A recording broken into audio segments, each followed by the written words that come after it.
De aanslagen in Parijs van justejoen hebben een grote impact. Ook voor Friezen die het al jarenlang in de miljoenenstad wonen. Siebrich van der Veen is een van haren.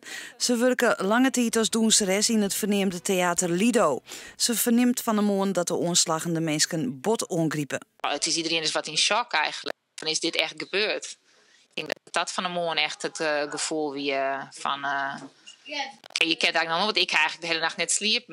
Nou ja, het is best wel.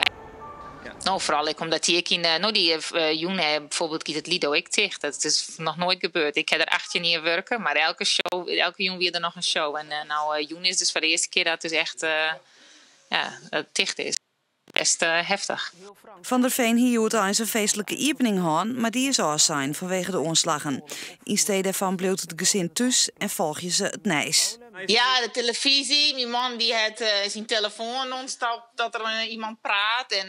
Want ja, we hebben een beetje dat we wenten toen in januari. Ja, toen wie het net gewoon net direct afgelopen. En ik heb nou zoiets. Ik zit echt eigenlijk te wachten van terroristen wel pakt. Ik weet het net. Dus dat een beetje idee van is dit het?